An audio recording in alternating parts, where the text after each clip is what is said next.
I've been drawing, I've been doing creative stuff ever since I was a little kid, mostly drawing. It wasn't until I got to college that I ran into video editing software because I was going for animation.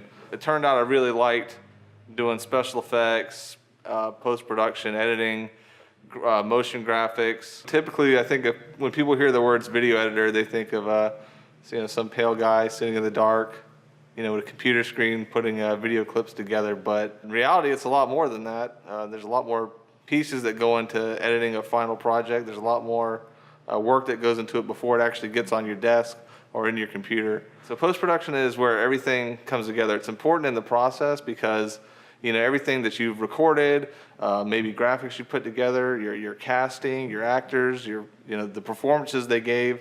It's where you take all these little pieces and put them together into something that's cohesive and communicates the message or the feeling that you're trying to give off.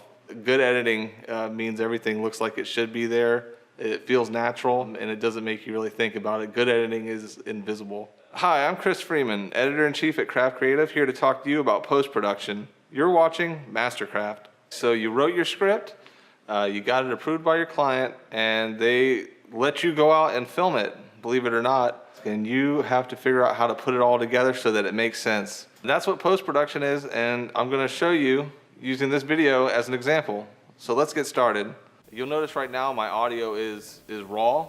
The picture is raw, which means it's untouched, unedited, but we're going to change that. So we'll start with the audio. Right now, you're probably hearing some hiss, maybe some background noise. There's no music. It's really flat colors, and there's really nothing to add interest to what's going on in the scene. So what we'll do is kind of clean up my vocals so they're much more clear.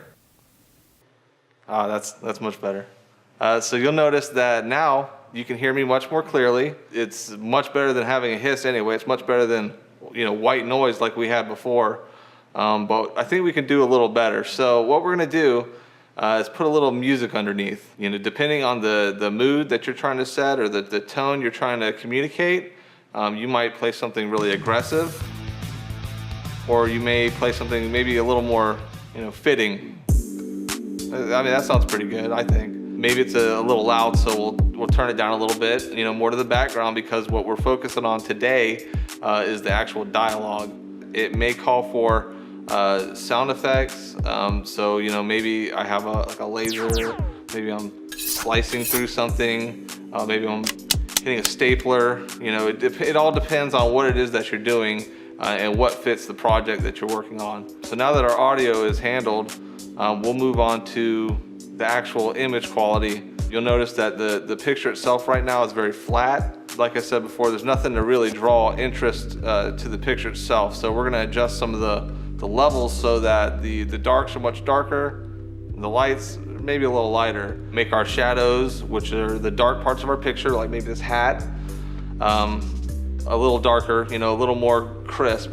And what makes it crisp is sometimes the contrast between light and dark. So while we're making the darks more dark, we're gonna take the lights, like the back of this hat, and we're gonna bring them up a little bit. All right, pretty good. Next, what we're gonna go into is adjusting the colors. So since it's video, you have a lot of options on how you choose to present your video and your message. Maybe we wanna make our darker colors a little more towards like a blue, and our mid-tones more toward like an orange color, and then our highlights, maybe just like a white or like a blue color. And you'll notice as I'm saying this that things are changing. Maybe hopefully they corresponded. Basically, it's just what fits your project is what's going to dictate how the colors are presented. So now that our picture is looking pretty good, we'll start to introduce some more elements that we picked up during our production, like second camera, third camera, B-roll, and just any of those elements that help kind of bring this into a complete package. Next, we'll add crop lines, which are the two black bars you see on the top and bottom of the screen. And the reason we're doing that is because it's required of the project, because it's an artistic choice we made for the series of MasterCraft videos. Depending on your production, you may have multiple cameras. In this production, we had 3. The camera I'm looking at is camera A, but also we have camera B, and camera C. So in addition to multiple cameras, we're also going to include some B-roll that's going to help move our story along and kind of illustrate some of the things that we're talking about. The last thing we're going to tackle is probably my favorite part of the process. That's going to be your graphics.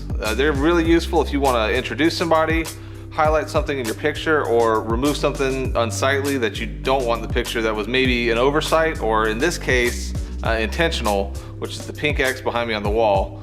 So if we want to remove it, we can use graphics to take it out, or even replace it with something fun like this craft logo here.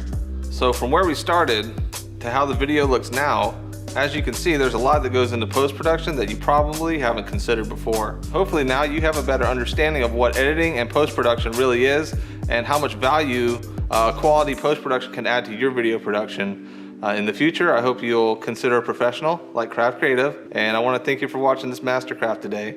We craft creative.